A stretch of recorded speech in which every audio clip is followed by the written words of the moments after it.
Deixa eu comentar aqui.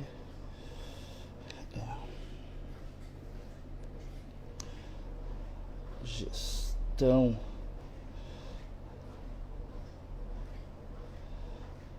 Gestão de crise. Boa noite, pessoal. Já tem pessoas entrando. Só estamos esperando o Gerson entrar. Fixei o comentário aqui. Boa noite às pessoas que estão entrando. Já conversei com o Gerson. O tema de hoje é gestão de crise. Deixa eu arrumar meu cabelo. Gestão de crise nos dias atuais, né? Vamos lá, visualizar. Acho que o Gerson já está entrando. Boa noite, Gerson. Boa noite, tudo bem? Como é que você está? Tudo bem, cara, e contigo? Como estão as coisas por aí? Tudo bem, estava trabalhando até agora. Opa! Gestão de crise, né? É isso Gestão aí. de crise. Então tá É isso bom. aí. Pessoal, acho que vamos entrando, né, Gerson? A gente costuma sempre, vamos te apresentando, falar um pouquinho, daí dá tempo de as pessoas que estão no teu Insta, né, começarem a receber a notificação e entrarem neste momento. Então, Gerson, em nome do Chames, do Espaço Índigo, em meu nome, quero te agradecer, né, por se colocar à disposição aí para essa live. Fiquei bem feliz que tu aceitou o convite. E Obrigado. o Gerson, ele é CEO da Neon, Master Coach, e eu costumo dizer que o Gerson é o cara fodástico em tudo. Então, cara, te apresento um pouquinho e depois a gente já pode começar a falar sobre o tema de hoje da nossa live, que é gestão de crise. Neste momento que nós estamos de pandemia, agora com todas essas questões políticas, mas que isso tudo gera essa crise interna, né? Como administrar essa crise interna, como acolher as nossas sombras, e daí a pergunta sempre é, a gente acolhe as nossas sombras neste momento? A gente faz de conta que não existe, a gente ignora elas? Então, meu querido, te apresenta e depois a palavra é sua. Legal, bom, eu sou o Gerson Zimmer, então, eu trabalho justamente com governança, com cultura, mudança cultural, transformação cultural. Eu sou CEO da Neon, e nós na Neon temos trabalhado justamente apoiando as empresas e as pessoas nesses processos de transição, de mudança, que é necessário fazer nas empresas, nas carreiras também. Eu também trabalho como coach de executivos e tenho apoiado aí vários nos seus processos de mudança e construindo esse futuro desejado que é tão importante, tá? Então, o que acontece? Eu sou formado em coaching, fui formado pelo pai do coaching, o Tim Galway, nos Estados Unidos, sou master nessa questão, também sou master trainer em PNL, tenho trabalhado também nessa questão de mudança cultural através da formação do Barrett, e tenho aí várias formações específicas, trabalhando, entendendo de gente, entendendo de organizações e proporcionando caminhos para que essa mudança ela seja saudável, positiva e que ao final a gente consiga construir algo de excelente, algo de inovador, algo que venha realmente dar uma nova perspectiva para as pessoas frente a esse desafio. Entendo que hoje, nesse momento, a gente passa por um processo mais crítico ainda, que é esse momento com o Covid, né? Esse momento de restrições físicas profundas que trazem restrições psicológicas também. Uhum. Então, o que acontece? Nesse momento, nós entramos, João, em dois jogos. Existe um jogo externo e existe um jogo interno. Se nós vamos usar a metáfora do jogo, esse jogo da vida, como é que eu estou jogando? Existe um jogo externo, que é esse cenário político, que é complexo, esse cenário econômico, que é complexo, esse cenário com relação à saúde, que é complexo, e existe um jogo interno, que é como eu estou me comportando frente a todos os desafios externos que a gente está vivenciando. E aqui a grande questão é, a psicologia positiva vai dizer que não é o fato em si o problema é como nós reagimos aos fatos que se apresentam. E esse é o momento de que nós precisamos fazer um processo de individuação que o Jung fala, que é um processo individual, que é um processo de vivenciar os medos, enfrentar os medos e ir além dos medos, bem como também de enfrentar as nossas sombras. Esse processo de olhar de forma profunda que jogo que eu estou jogando comigo e que jogo eu estou jogando na organização que eu participo, na família, com os meus amigos, é o grande desafio da atualidade. E essa é a grande crise. Porque existe um jogo caótico externo, sim, difícil, e existe um jogo interno que eu preciso estar muito atento para que eu não caia nas armadilhas do jogo externo. A diferença de quem vai sair bem disso ou não vai depender de quanto eu estou preparado internamente para jogar isso. Isso está diretamente atrelado ao meu grau de autoconhecimento. De saber quanto eu estou reagindo nisso e quanto eu estou agindo. Sendo que o medo é algo que está fazendo parte, e não dá para dizer que não tem medo. Não dá para dizer que eu tenho certeza do que vai acontecer, que nós não temos. A diferença é o que tem sentido e significado na minha vida. Quanto eu estou olhando para o que há sentido e significado. Quanto eu estou atento a tudo isso e conseguindo ter serenidade, equilíbrio, seguir os meus valores de vida, que são tão fundamentais, e poder apoiar as pessoas que estão junto comigo, ou próximas a mim, nisso. Porque as minhas ações agora, e o que mais nós precisamos é pessoas serenas, equilibradas, tranquilas, para que a gente não erre nas ações. Porque todas têm uma consequência profunda. Legal. Jefferson, e nesse momento de isolamento social, né? Tu falou do autoconhecimento, de que maneira eu posso aproveitar esse momento para olhar para dentro, né? Para ter esse autoconhecimento e não entrar numa crise ou não surtar? Como que eu posso fazer isso? Bom, a Elizabeth Kübler-Ross vai dizer o seguinte: existe um luto aqui que a gente está vivenciando. Existem essas fases que nós vamos passar.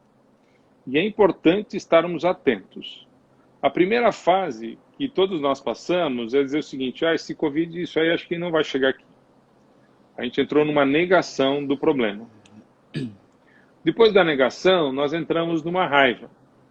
E quando entramos na raiva, a gente quer achar alguém que é culpado, alguém que é o responsável pelo sofrimento que estamos tendo. Depois de passar por essa raiva, e aí a gente vai entrar num jogo político, de a culpa é desse ou daquele político, desse ou daquele líder, ou é conspiração e tudo mais, nós vamos querer barganhar essa situação. E aí eu vou sair na rua, eu não vou usar máscara, mas eu vou usar máscara. Eu vou no mercado, eu não vou ter todos os cuidados, enfim. Eu começo a, talvez até rezar e relativizar e querer fazer um acordo com Deus. Até que depois disso, eu vou acessar talvez uma tristeza, uma depressão, uma dor profunda. Que é talvez esse estágio onde eu entro e eu aceito o que está acontecendo, porque eu não tenho como remar contra esse momento, esse rio dessas situações. Somente quando eu aceitei o processo é que eu consigo agir nesse processo de uma forma consciente. E esse talvez é um luto, que nós vamos ter vários pseudo-lutos, que é de como eu estou agindo em todo esse processo. E isso é algo muito natural, que todo mundo vai passar, se é que não passou de forma consciente ou não. Se eu travei em algum ponto, eu perdi a oportunidade de crescer com tudo isso, tá? Esse momento de Covid, ele vem trazendo uma reflexão e, com certeza, ao final de tudo isso, nossas relações vão mudar. Talvez algumas relações vão terminar, talvez novas relações comecem, talvez algo de novo surja. Talvez eu descubra potenciais que eu não tinha visto em mim, né? O ponto é parar de brigar com o processo. E quanto antes eu consigo chegar na aceitação, sabendo que eu vou sentir tristeza, que eu vou sentir ficar deprimido, mas não quer dizer que eu esteja com depressão, que eu vou talvez querer barganhar alguma coisa, e talvez eu vou ter raiva, e vou botar essa minha raiva em alguém, e naturalmente eu vou achar algum político para colocar isso, é o grande ponto. Talvez eu volte na negação e achando que de repente eu não vou pegar Covid, eu não vou ter esse problema, eu não vou ficar gripado, eu não preciso me cuidar. Enfim, a gente pode entrar em looping nesse processo e a gente precisa ficar atento, porque esse mapa do que a Elizabeth Kübler-Ross nos passou, nesse momento, é fundamental. para que a gente possa parar de brigar. E quando eu parei de brigar, eu entro num ponto que eu abro espaço para que a minha criatividade, que as novas coisas boas que vão surgir após isso, que talvez valorizar relações que eram tão importantes que eu não estava dando valor, pessoas próximas que eu não tive dando atenção, enfim, tem N situações que vão aparecer que nós precisamos ficar atentos, parar de brigar e chegar nessa aceitação profunda, porque nossa resistência não resolve em nada. E aqui implica em nos colocar no nosso lugar frente a tudo isso. Qual é o meu lugar nesse cenário? E aí eu vou olhar que o meu lugar nesse cenário é cuidar bem de mim, cuidar da minha saúde física, mental, emocional e espiritual e apoiar as outras pessoas para que todos nós possamos passar pelos medos, mas não travar nos medos. Talvez esse seja o grande ponto desse momento, João. Uhum. Cara, nós temos hoje algumas técnicas, né, como a nova medicina germânica e outras, que coloca que o vírus não existe, mas isso é um fator interno que vai colocar isso, que logo, a gente está falando do Covid, então pegar o Covid, talvez a palavra correta não seria essa, mas talvez que ele não existe, já que ele, né, que o Hammer coloca que não existe vírus, né, e que o vírus sempre estão a nosso favor. Como que eu posso ter essa convicção de que o vírus não existe, porque eu sigo a nova medicina germânica, estou citando um exemplo aqui, né? E como que eu posso, talvez, não entrar nesses fatores que tu falou de negação? Entendeu a pergunta? Isso, de fato, vai ser uma negação ou isso é uma convicção pessoal? Bom, vamos lá. Se você está dizendo que o vírus não existe, aqui é uma questão de pensar sobre o pensar. Tá? Nós vamos ser muito racionais aqui. Existe toda uma questão, se nós vamos olhar no nível macro, várias pessoas estão morrendo. Tudo isso é fantasia? Tá? Então, existe algo que está em desacordo, certo? Certo. E a doença, o que é doença? Por assim dizer. A doença mostra um desequilíbrio. Ok. Certo? Certo. Então, esse desequilíbrio está acontecendo. Tá? Qual é o impacto do vírus? Se o vírus é só uma gripinha ou é algo a mais? Nesse momento, eu ser conservador ou precavido é o mais sensato. Certo? Então, Certo. assim, você não acredita, agora você sai na rua e não toma nenhum cuidado. Existe uma questão do convívio social que eu preciso respeitar também as regras da sociedade. Certo? Então, Certo. por mais que eu não acredite, por mais de que você entenda que talvez o vírus não existe, existe um acordo em sociedade que nós precisamos preservar para o bem da coletividade. Ah, certo? legal. Certo, legal. E aí a grande questão é como nós, como ser humano, estamos convivendo em sociedade. Quanto que nós estamos nos respeitando? Quanto nós estamos desrespeitando? Porque nós estamos entrando numa questão que é crença aqui. Eu acredito no vírus ou não acredito no vírus? Se eu acredito no Covid, eu não acredito no Covid. Eu acho que aqui talvez isso é o que menos importa. Tá? A questão é, existe uma situação que, não importa se existe ou não existe, algumas pessoas estão morrendo. Se é por um vírus psicológico, se é por um efeito placebo, a questão é que nós, como cidadãos, precisamos respeitar os acordos para que a gente possa ter um convívio social harmônico. E aí é um outro nível, porque se estamos em sociedade, nós precisamos respeitar as leis. E as leis foram feitas por convenções sociais. Né? Aí entrar numa questão da ética aqui, que está além de a crer ou não crer. Existe Legal. uma ética de como a gente está procedendo aqui nesse momento. E aí eu não posso discutir a medicina germânica e acreditar ou não, e eu acho que pelo que eu conheço, e conheço muito pouco, é uma excelente terapia, tá? Com impactos fantásticos. Sim. Vem talvez numa questão de se acreditar ou não, é quanto eu fixar-me no vírus baixa a minha imunidade. Né? Quanto eu estou refém desse medo, e talvez precisamos olhar quanto está se olhando isso a partir do medo, e o quanto está se olhando a partir de uma interferência que nós precisamos estar atentos, né? Porque isso tudo pode estar impactando, baixando a minha imunidade. Então, o que eu preciso fazer? Elevar a minha imunidade, porque talvez se eu tiver com imunidade alta, esse vírus para mim, no meu modelo mental, ele não vai me pegar. E eu vou estar preparado pela imunidade em vivenciar esse e vários vírus. Se nós vamos olhar, a Índia tem baixos casos de Covid, né? Por que a Índia tem baixos casos de Covid? Eu não sei. Mas talvez eles tenham algo que ou eles estão expostos a tantos vírus que esse virou mais um vírus. Não sei. Aí nós vamos ver, talvez, que relação eles estabelecem com as doenças e o quanto o medo nos mata, né? E aí tem aquela história do Nasruddin, né? Que ele estava indo a Meca e encontrou a peste. E a peste disse que ia matar 10 mil. Você conhece essa história? Mas pode compartilhar. E aí o que acontece? Na volta, ele encontrou a peste voltando e ele cobrou da peste. Disse, olha, você falou que ia matar 10 mil, você matou 100 mil. 10 mil eu matei. Os outros morreram de medo. Então, talvez, até que ponto essa questão de quanto eu estou me cuidando, quanto eu estou cuidando da minha imunidade, quanto eu estou cuidando da minha mente, entra aqui em desenvolver as 4 inteligências. Tá? Quanto eu estou cuidando do meu corpo físico, né? Fazendo exercício físico mesmo em casa, fazendo essa manutenção do meu corpo, quanto eu estou cuidando das minhas emoções, né? Quanto eu estou refém das minhas emoções negativas e o quanto eu estou conseguindo harmonizar o meu espaço pela minha harmonia interna. Quanto eu estou cuidando da minha mente, o que eu estou pensando, como eu estou agindo nesses pensamentos.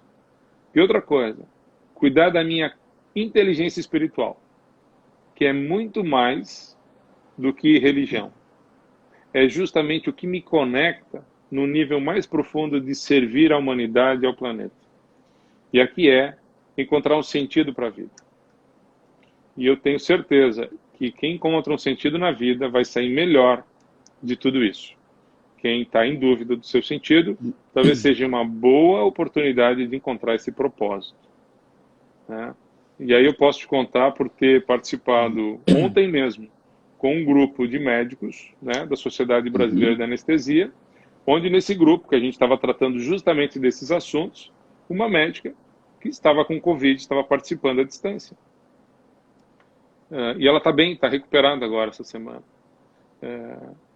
E é interessante o quanto encontrar esse sentido fez a diferença para ela, e ela está louca para voltar a trabalhar, para poder ajudar os seus colegas que estão muito fragilizados.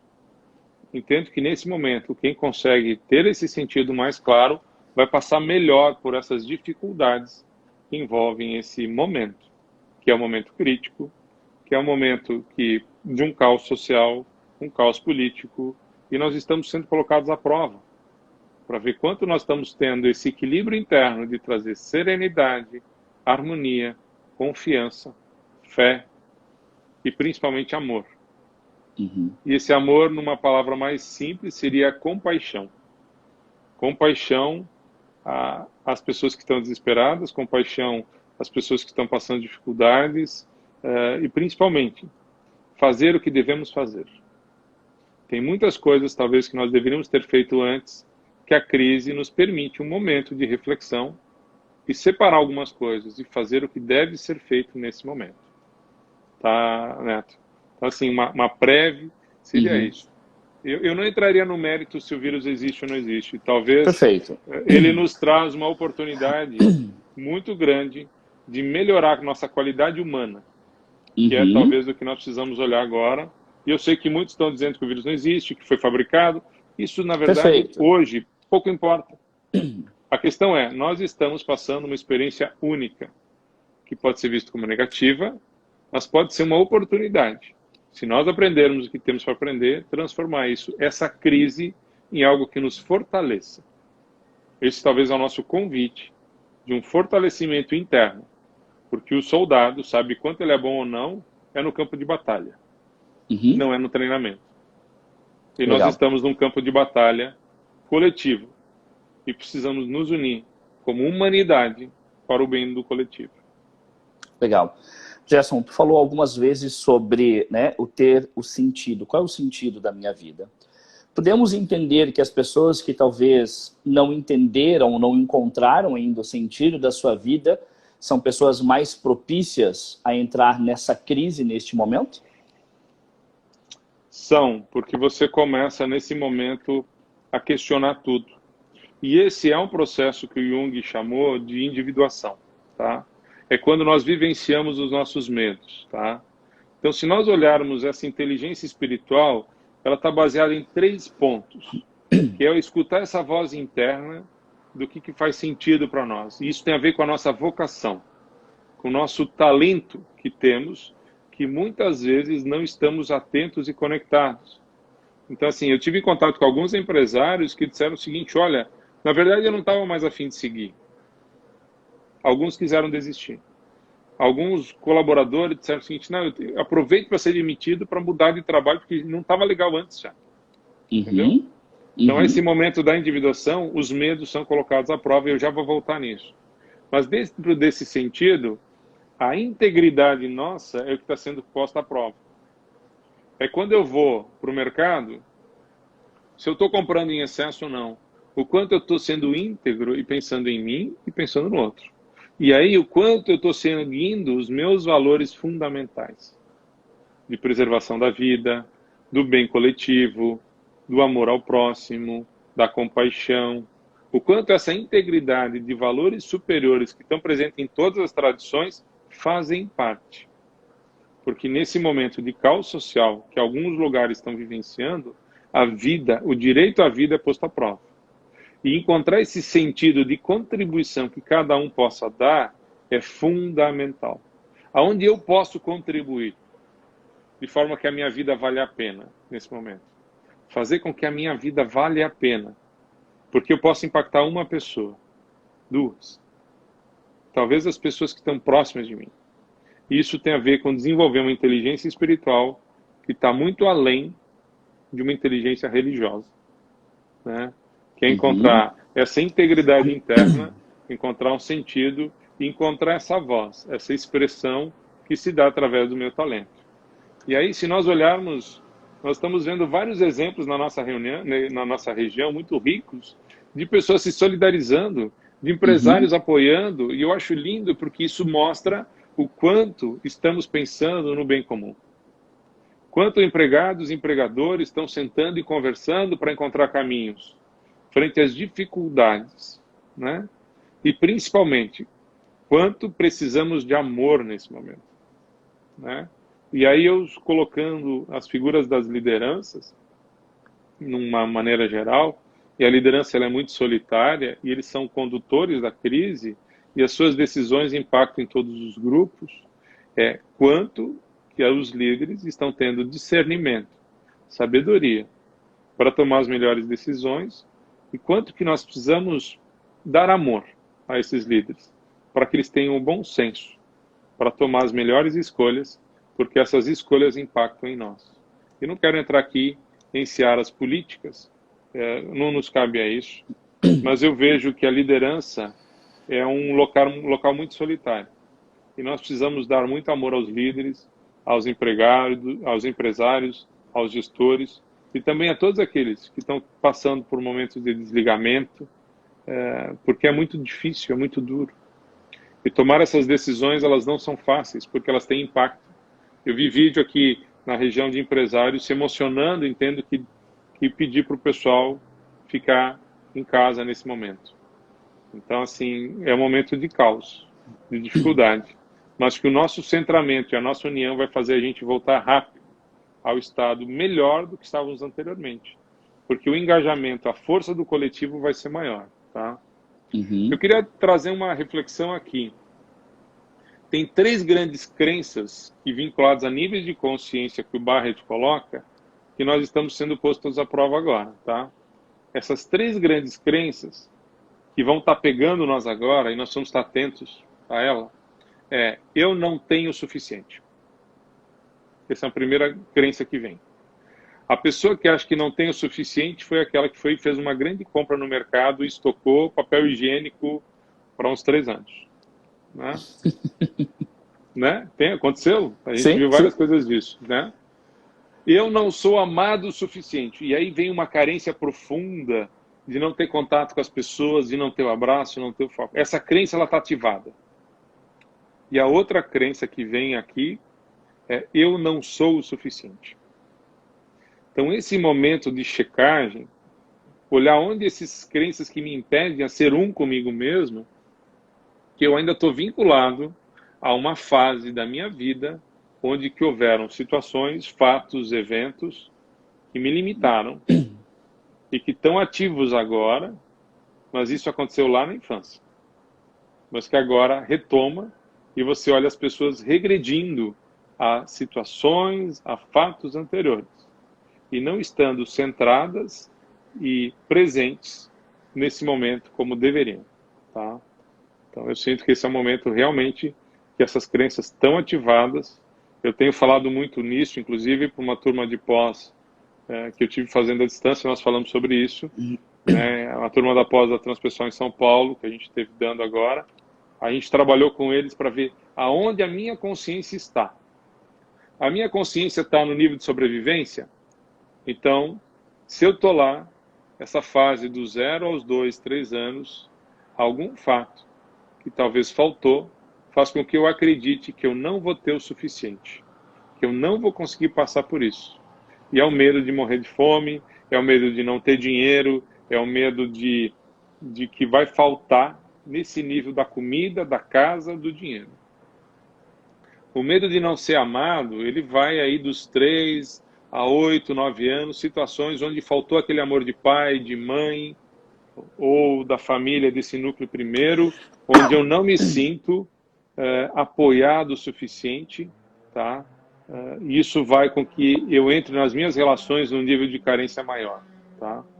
Um outro ponto é de eu não ser o suficiente. Eu não sou o suficiente. E isso me faz com que eu acredite que eu não vou dar conta de passar por isso. Que eu não vou ser criativo o suficiente em achar as soluções nesse momento. Onde que, na verdade, grandes obras, grandes descobertas foram feitas em momentos de privação, porque nós tivemos oportunidade de estar mais com nós mesmos. Então é bem importante estarmos atentos a tudo isso e ver como estamos reagindo e não agindo nesse momento. Tá? Uhum. Gerson, de que maneira eu poderia acolher isso ou de que maneira eu poderia identificar isso em mim? Essas 3 questões. O que tu poderias passar como dica para eu começar a acolher isso e dizer, poxa, eu estou nessa situação aqui, eu estou achando que eu não tenho o suficiente, eu estou achando que eu não sou amado. O que eu poderia fazer, talvez, para identificar isso? Bom, aqui tem um ponto chave, que é o seguinte: isso é verdade? Questione o teu pensamento, né? Questione a tua crença. Eu tenho absoluta certeza que isso é verdade? Eu tenho absoluta certeza que eu não vou nunca mais conseguir dinheiro, que eu vou morrer de fome? Eu tenho certeza de que eu não sou bom o suficiente para dar conta disso? Que outras situações que eu já passei e que eu consegui dar conta, que eu tenho memória, que eu tenho referência e que me ajuda a ver como agir agora. Então, questionar a crença é fundamental. Se isso é verdade, se eu tenho absoluta certeza de que isso é verdade, e aí fazer um trocadilho seguinte: como é que eu ajo quando eu acredito nisso? Então, como é que eu ajo quando eu estou acreditando que eu não sou bom o suficiente? Que eu não tenho o suficiente? Vamos pegar o exemplo de eu não tenho o suficiente. Como é que uma pessoa age quando não tem o suficiente? Ela vai lá para o mercado, compra todo o papel higiênico, acaba com o estoque do mercado, guarda em casa e não vai usar. Certo? Uhum. O que tem? Ela gastou a mais, ela não conseguiu racionalizar o seu recurso agora, ela comeu demais porque vai faltar, enfim, ela entrou num ciclo negativo. Ela entrou num ciclo disfuncional.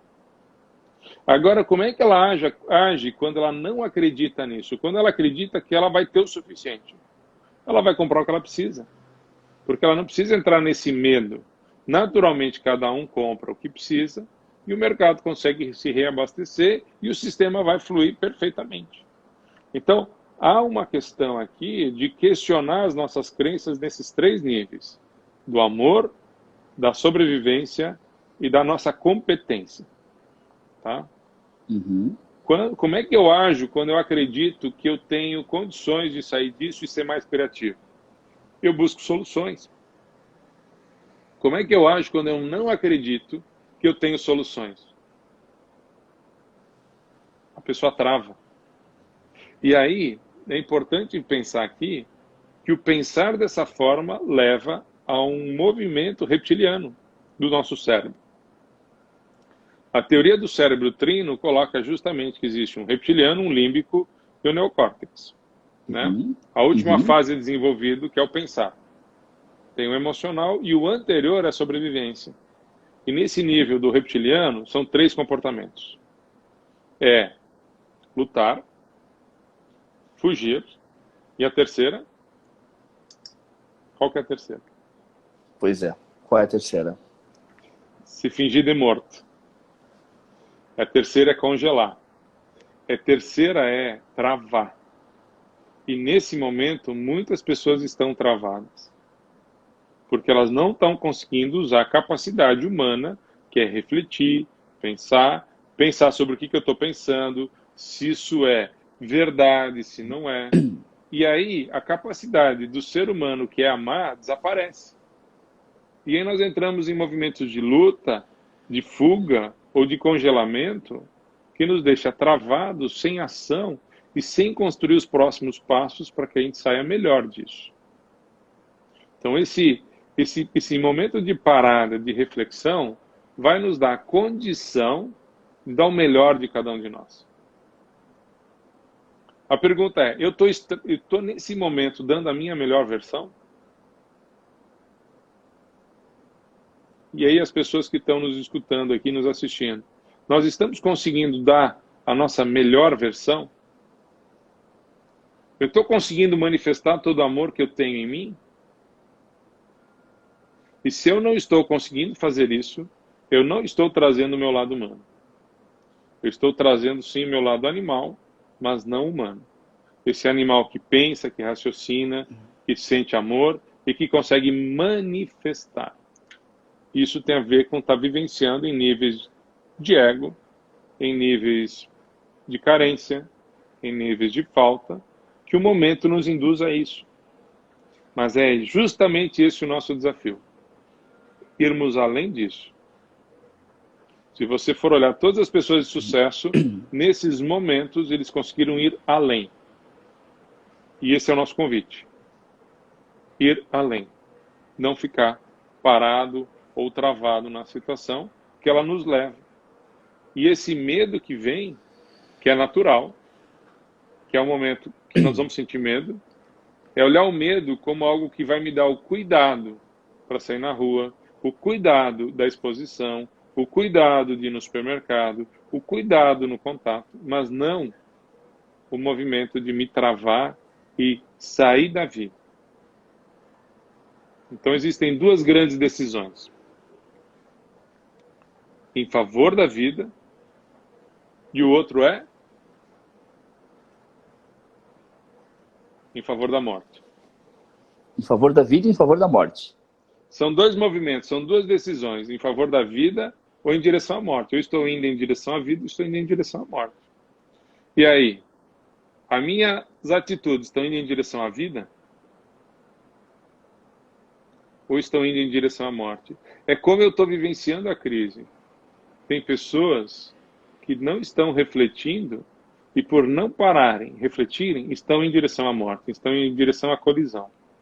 Esse é o momento de reflexão. A minha decisão está em favor da vida, então eu vou tomar os cuidados, eu vou cuidar do Legal. outro, eu vou ter todo um amor, uma compaixão nesse processo. Agora, quando eu entro nas minhas carências, nas minhas faltas, nas minhas crenças negativas, eu estou em direção à morte. Eu estou indo em direção ao menos, não em direção ao mais. E esse é o momento de encruzilhada. A crise nos leva a escolher que direção eu estou tomando. Se é em direção à vida ou se é em direção à morte. Em direção ao mais ou em direção ao menos. Então a organização é um ótimo momento nessa crise de rever seus custos. Talvez coisas que lá atrás não foram organizadas, agora precisam ser organizadas. A pessoa, no plano pessoal, precisa tomar também decisões de como eu vou usar melhor os meus recursos. Quantas questões que eu não estava atento. Isso num plano físico. Que relações que eu não estou dando atenção, que eu não estou dando carinho, não estou dando apreço, e que agora eu começo a dar. Eu tenho essa oportunidade. Quantos amigos que não se falavam e agora tiveram tempo para se falar. Então, essa é. E aí vem a reflexão. Que talentos que eu tenho que eu não estou utilizando nesse momento? Eu preciso estar muito atento para que a gente possa fazer esse alinhamento e usar para o bem comum e ajudar todos que estão próximos de mim a sairmos melhor disso quando isso tudo passar, porque isso também vai passar. Muito legal. De que maneira prática e quais exercícios, talvez além da pergunta, eu poderia fazer para olhar mais para essa vida e para perceber que, porque muitas pessoas talvez nessa questão de travarem, estão olhando para a morte. De que maneira eu posso tomar consciência das minhas ações neste momento, Gerson?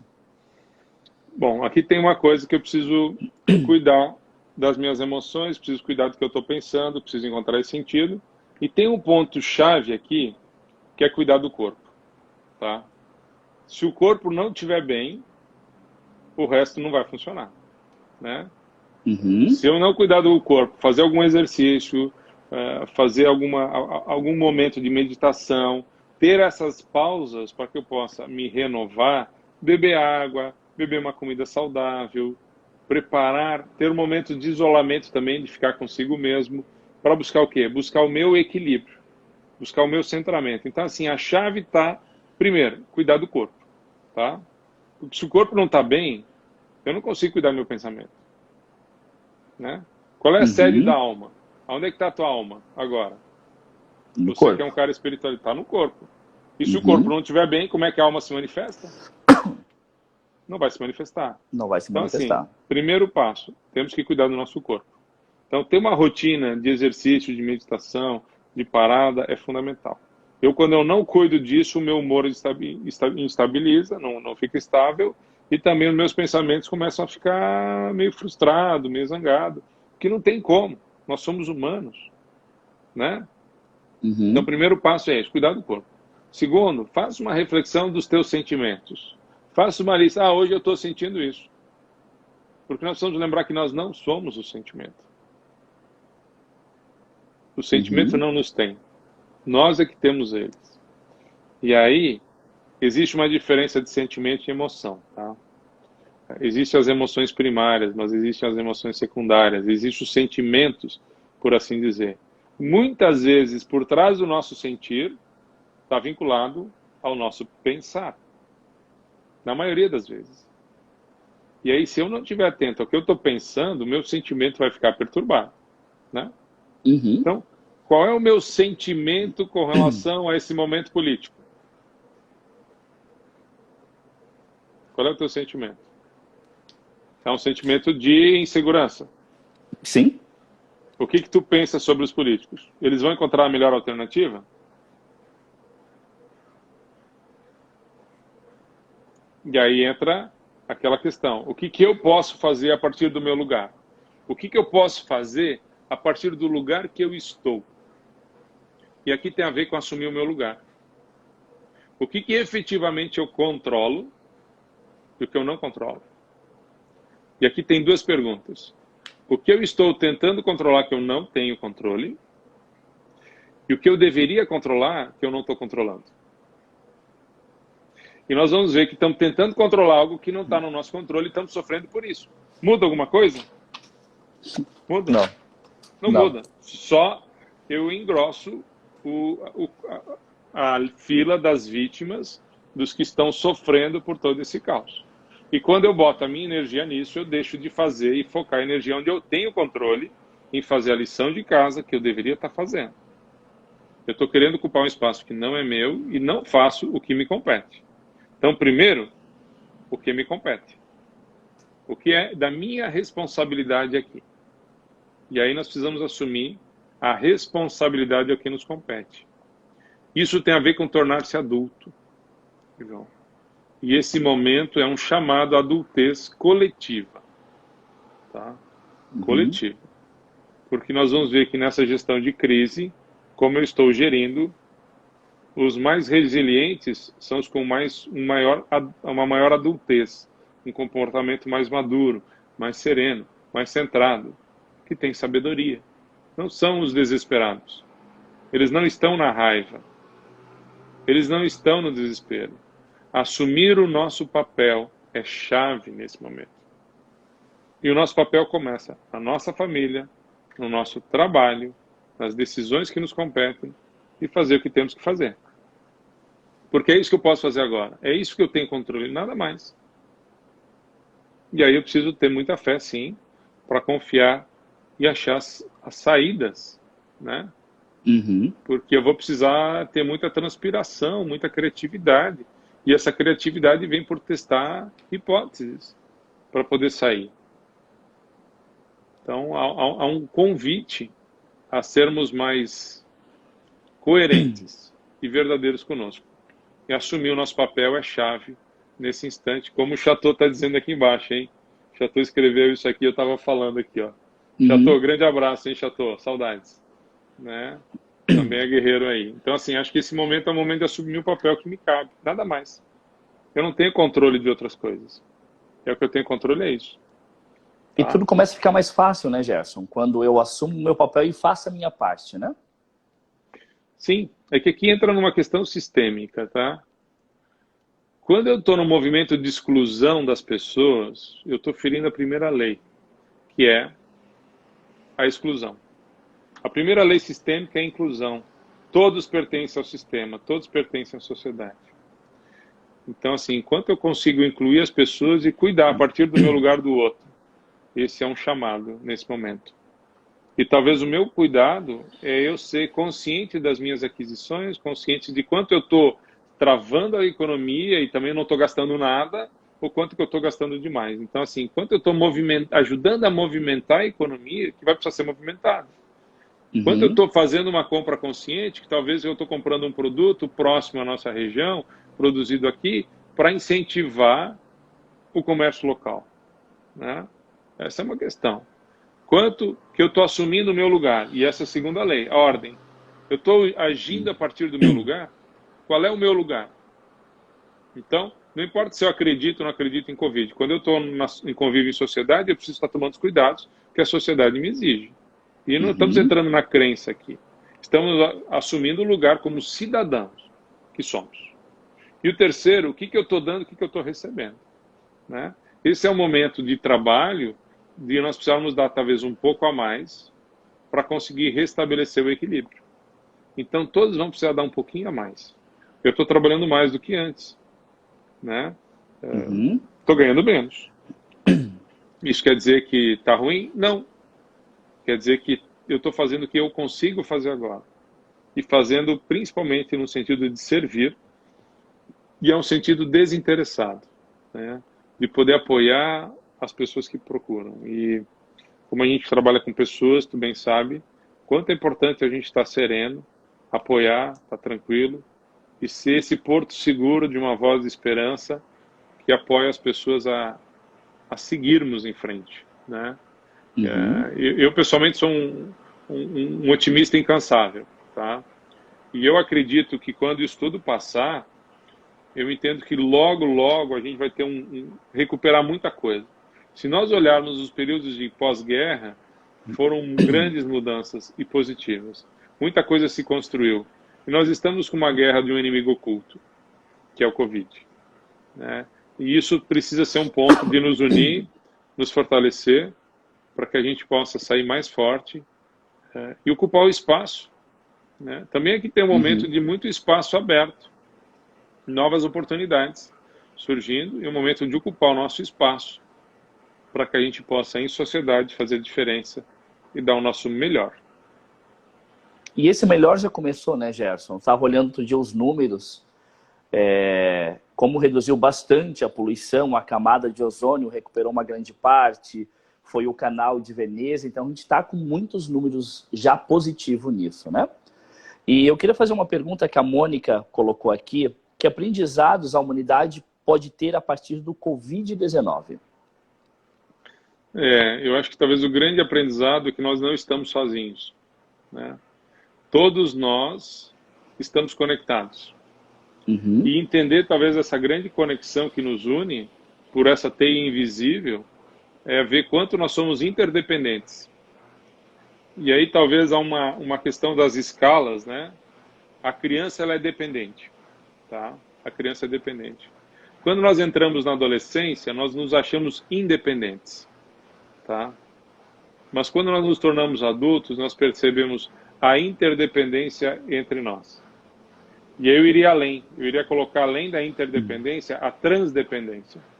O quanto que nós dependemos para um além, algo que transcende ao ser humano.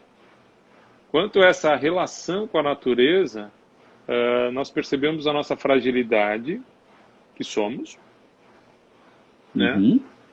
E o quanto nós precisamos olhar para isso de uma forma serena e perceber a importância do outro, para que não sejamos esse emaranhamento, mas sim que esse nós seja um reflexo de um amor incondicional e um cuidado coletivo, não só de outro ser humano, mas também da natureza, né?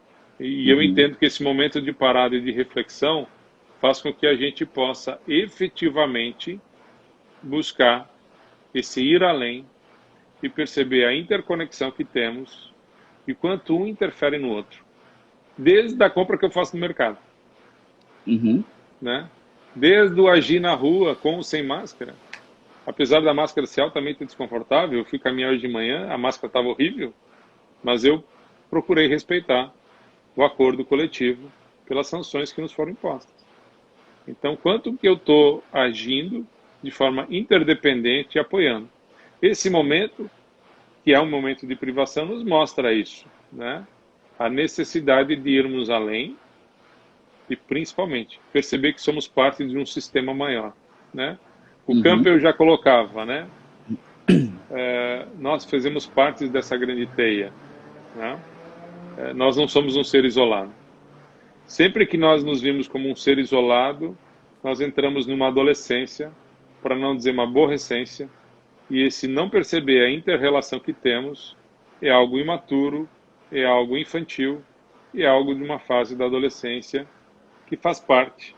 A humanidade ela não está numa fase adulta ainda como coletividade. Nós, em termos de humanidade, nós talvez tenhamos 8 a 10 anos como comportamento, né? Basta ver se não tiver poder de polícia, talvez a sua casa, a minha casa vai ser invadida, tudo mais. Porque nós ainda precisamos dessa sanção, porque não existe ainda uma consciência do coletivo, que vai ter que despertar, e tenho certeza que vai despertar, infelizmente, por essa forma. Espero que possamos sair melhor. Se não todos, uma grande parte. Legal. Gerson, nós estamos entrando aí na reta final da nossa live, já que o Instagram nos coloca um tempo, e sempre é muito bom te escutar.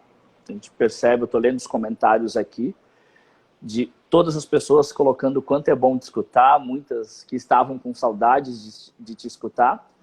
E daí, meu querido, eu queria deixar nessa reta final aí, tem 5, 6 minutos, que tu poderias passar, não sei se é a tua percepção ou a mensagem do Gerson, mas nesse momento a palavra é tua. E eu queria deixar aí a palavra livre para o Gerson aí, já que estamos todos matando a saudade de te escutar. Legal.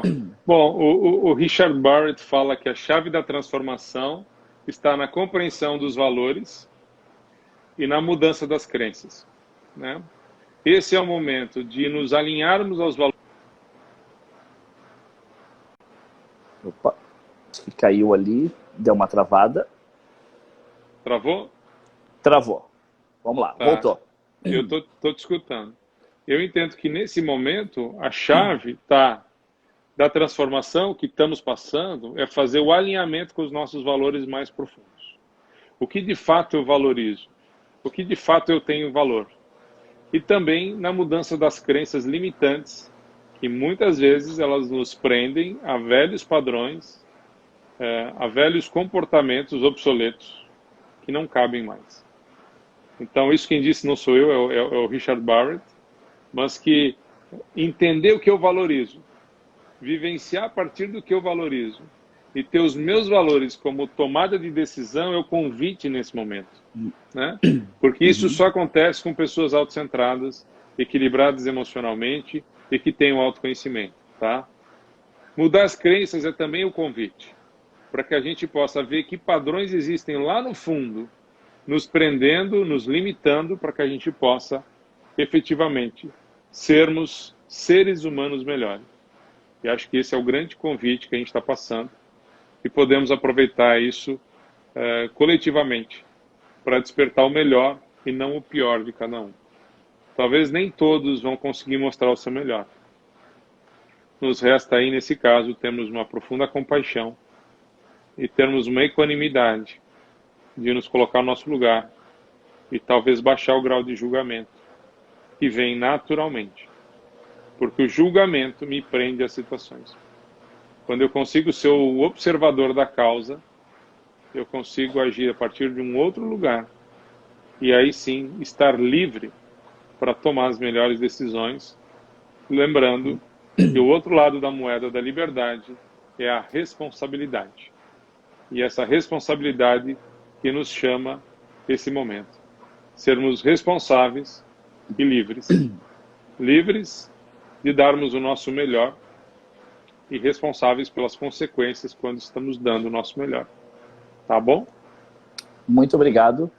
Jefferson, mais uma vez quero te agradecer a tua disponibilidade e colocar o Espaço Índigo à sua disposição sempre que quiser. Vai ser uma honra podermos organizar uma palestra, qualquer coisa. Eu sei que a tua agenda é bem corrida, mas o dia que sobrar um tempinho aí, estamos sempre à disposição.